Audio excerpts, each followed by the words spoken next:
Hey everyone, and welcome back to the channel. So today, let's take a look at the 2025 Lexus GX550. This is the Overtrail Plus. Huge shout out to Hendrick Lexus Northlake for providing this SUV for me today. Take a look at their website. That link is down in the description. This Overtrail Plus is primarily finished off in incognito, but you'll notice it also has a gloss black roof. MSRP is just over $84,000. Now this is powered by the 3.4 liter twin turbo V6. It's paired to the 10-speed automatic. It pumps out 349 horsepower, 479 pound-feet of torque. That power sent through the full-time four-wheel drive system, propelling this 5,600-pound SUV from 0 to 60 in 6.5 seconds. It has a top speed of 109 miles an hour. It also has a fuel capacity of 21 gallons, and you'll expect to see 15 miles per gallon in the city and 21 out on the highway. This also has a wheelbase of 112 inches. Its overall length is 197. It has a width of 83, a height of 75.5. Its ground clearance measures in at 9.8 inches, and it also has an approach angle of 26 degrees, breakover angle is 24 degrees, and the departure angle is 22 degrees. Now with the Overtrail Plus, this is the top trim level for the GX550. So we have a lot of nice tech features to go over for this model here. Up front, you'll notice the Lexus badge is also the sensor for distance pacing. There's a forward-facing camera underneath that, along with that hourglass design for the grille. So everything is finished off in gloss black, where there's no distinct surround like on previous models. I think this gives it a really nice integration. Now you'll notice too that there's LEDs for the lighting with a dark housing. There's some more gloss black trim accents underneath that, and it also surrounds the fog lights in the lower section of the bumper. Now there's parking sensors. There's also some more cutouts in the gray accent there, and there's also some more underneath where there is a skid plate there too. And then really nice bulges on both sides of that hood to give it a great look. Now with the Overtrail Plus, this model has a 1-inch lift front and rear. It also comes with the 18-inch wheels along with the 33-inch all-terrain tires, and this also has the electronic KDS suspension system. So you have a really nice off-road tuned suspension that I will talk about once we get this out on the road. Now there's also plastic for the fender flares there. This model does have fixed running boards. There's also gloss black for the power folding side mirrors, which have a camera and a turn signal. And then you'll notice the roof is finished off in gloss black. There's also the roof racks, and with the Overtrail Plus, you just have the sunroof. There's no full moon roof like on some of the other trim levels. And then you'll notice the door handles are gloss black, and this has a really nice boxy design to it, which I think is a great new look. Now you'll notice there's the third brake light up top. There's also the wiper blade in the lower section there. LEDs for all of the lighting. There's a backup camera, all of the parking sensors. And then this model here has the exhaust on the driver's side, which is tucked up nicely. That way you have a better departure angle, and it can tow just over 9,000 pounds. Now with this model here too, you have the key fob, which you can use to open up the lift gate, but you do have a manual control that you can use to open up the glass. So just push on this button right here, and if you have some smaller items you just want to quickly gain access to this, you can quickly do that. Or you can just use the control underneath the key fob, or you can kick your foot underneath the bumper for it to open and close, which is a nice feature. Now with the Overtrail Plus, you also get the compressor with that kit. So we have all of that you need in order to air up and air down. Really cool to see that. You also only have a 2-row. Some of the other lower trim levels, you can get a 3rd row. You'll notice without the 3rd row, you get a little bit of storage underneath, and then you'll notice it still retains the cup holder storage, which you could use for some other items as needed. There's also a 12-volt and then some tie-down areas so you can secure any items that you have in the back. Definitely plenty of room, and then you can fold the back seats down, of course, for even more interior space. And then there's 2 buttons up top, so you can close or lock the vehicle. Now, if you do lock it, there's proximity door handles in all 4 corners, so you can use them to lock and unlock this. Now, this model also has the manual sunshades. There's Mark Levinson for the audio, really nice trim accents too for the entire design, and then some storage in that lower section. Now, as we work our way to these seats, you'll notice that this one is reclined and those seats are all the way up. So it's nice that you have the option to recline these. Now you can use the lever on the side to do that, and if you hold on it, you can actually flip this seat up. So just like you were to hop into the 3rd row, this gives you a lot more usability and access, and of course a little bit more storage, or you can just have the seat flat if you need it that way. So pretty versatile for a 2-row vehicle. Now you'll notice there's a grab handle too for your passengers in the back. And then there's a good bit of storage down below where you'll also notice the storage pockets. You get vents in the middle, heated seats along with some auxiliaries, a little bit of storage here. Would be nice to see maybe some kind of lip here where you could place some items or your drinks, but you do have the armrest in the middle where you have additional cup holders there. Now at my height, 5'10", I have 4 inches or so of headroom, and with this seat reclined all the way back, it is very comfortable. We've been in the GX550 quite a lot, even riding as passengers in the back seat. It's a very nice SUV to be in the back. You also have large windows too, so it's very easy to see, and then there's dome lights up top in the headliner there.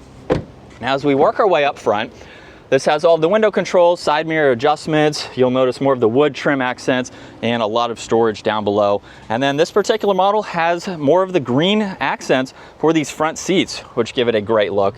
And you also get grab handles for both of your front seat passengers. So let's start this up, where this has a power operating steering wheel. So you have that control down on the side to make those adjustments. It's finished off in leather with some nice trim accents. There's also paddle shifters on both sides. And then on the right, you'll notice all of the cruise control settings. You have your distance pacing, mode, and tuning as well. And then on the left side, you have volume, Bluetooth controls, and then the adjustments for the digital gauge cluster. Now you'll notice if I start going left and right, you will see 1, 2, and 3 appear. If I hold on OK, you can actually go into all 3 of these and customize them as needed.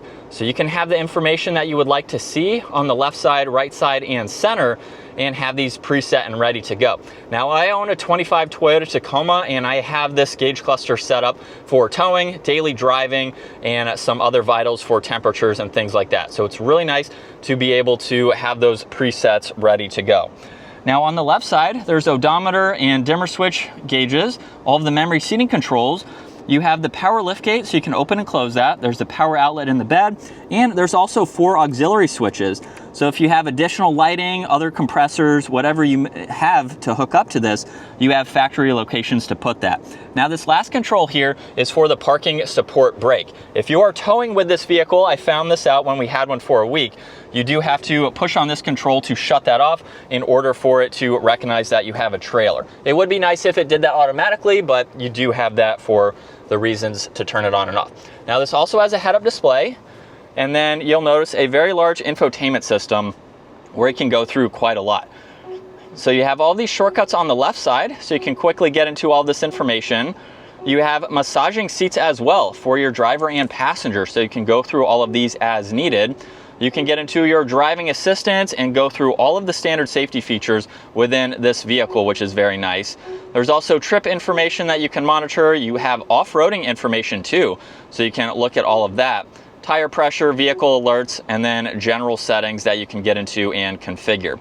Now, still within the screen, you'll notice there's where you'd like the air to go, heated and ventilated seats, heated steering wheel. You can get into your climates and adjust those as needed. You can also pull up some of your frequently used and a few other of these icons like driver assistance and the head-up display. Fan speed is underneath that. There's temperature dials too, and then some defrosters and volume in the middle. Now there's also some air vents, and then you'll notice this view button on the left side. So you can pull up this graphic here, which is not new from Toyota and Lexus, so you can see around the vehicle before you start moving. You do have some auxiliaries on this passenger side, and then you'll notice in front of the shifter, there's a tow and haul mode, traction control, downhill assist and crawl control, multi-terrain select, and then you have drive modes that you can go through. So you'll notice as I twist on this, there's custom, Sport Plus, Sport S, normal, comfort, and eco. So you can go through these as needed depending on the type of driving you plan on doing, which is nice to see.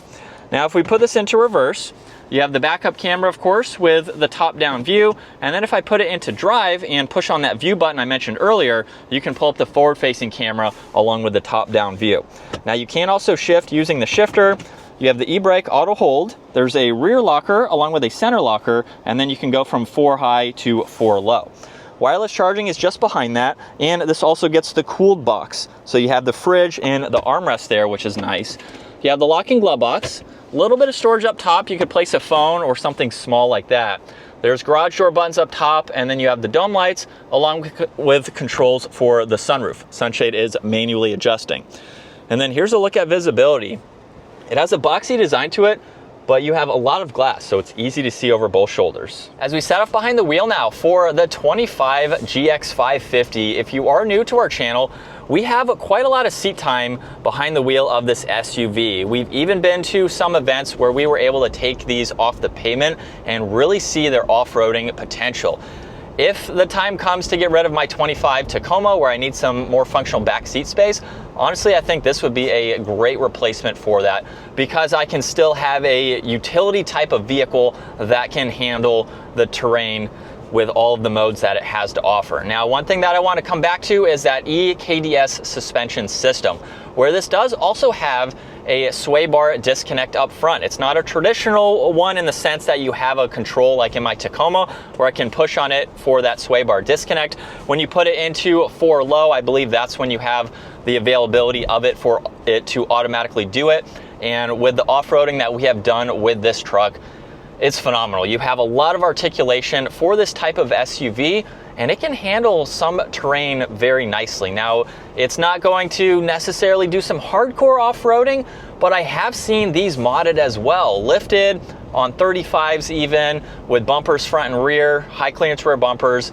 At that point, you could start to do a little bit more serious off-roading with this SUV. So, not that the majority of people are doing that, but with this platform, a lot of people do take them off the pavement, whether it's to camp, you have kayaks, you're going hiking, whatever it may be. You have a vehicle that's not only luxury focused on-road with that suspension, but it's also going to keep you from getting into some sticky situations off-road. So it's a really nice blend if you are looking to do all of that with this SUV. Now, in terms of how it drives, it's phenomenal. It's a very luxury focused vehicle, especially at this price point too. It just rides very nice. It's super quiet. It is a great road tripping vehicle, and you sit high up like you're in a truck. So if you want that truck type of vehicle, but you don't necessarily want the open bed, it's a great option to go with. And you do have some other options to go with. You can get the GX in with a 3-row. You can get a full moonroof that goes to the backseat passengers as well. The Overtrail Plus is limited in some of those options just because of its functionality and what it's designed to do. Having the roof rack, putting on a rooftop tent or something like that, you don't want the full glass for situations like that. So you do have several different ways you can spec the GX550 depending on what is going to suit you best. Now, with this vehicle too, we have the different driving modes as I mentioned earlier. So we can put it into Sport Plus and then use these paddles. And from second gear, here we go.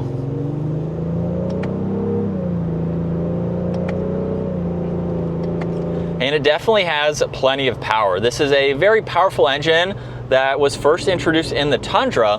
So we do have a similar platform, and the paddles are also very responsive too. While this is not a back roads type of vehicle, I have taken this through mountain roads, used the paddle shifters, and just got a little bit more of a sporty drive out of it.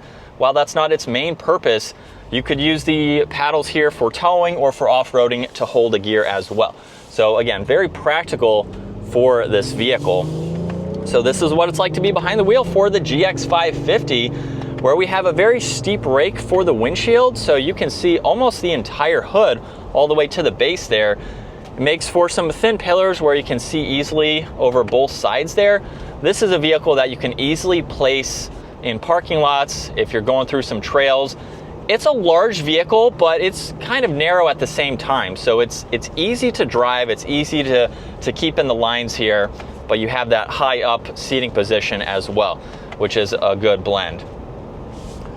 But from the GX550s that we've been able to drive, I really don't have any complaints with the miles that I've put behind the wheel, especially with the one that we were able to have for a week.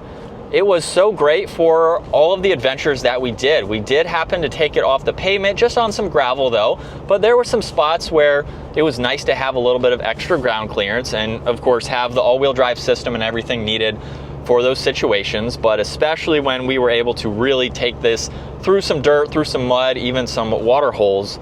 It's a phenomenal vehicle.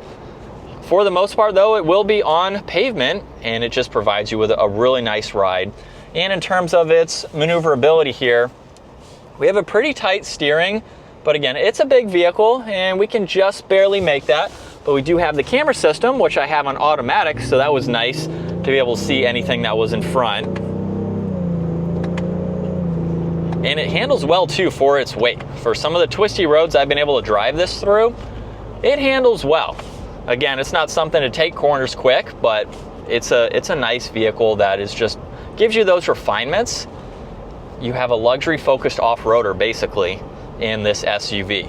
So it's a good blend if you are looking for all of that in one, basically. And these hold their value very well. From what I've seen with used ones for sale, you're not really going to lose any money, at least for a while. And it's something that's also going to be very reliable. There were some bugs in the beginning, but Toyota and Lexus is very quick to square those away and give you a reliable vehicle that will be easy to maintain. But that is going to wrap it up for the GX550. Once again, a huge shout out to Hendrick Lexus Northlake for providing this for me today. Take a look at their website, give this video a huge thumbs up if you enjoyed it, and consider smashing that subscribe button so you can stay up to date with our daily uploads. And I'll see you all in the next video.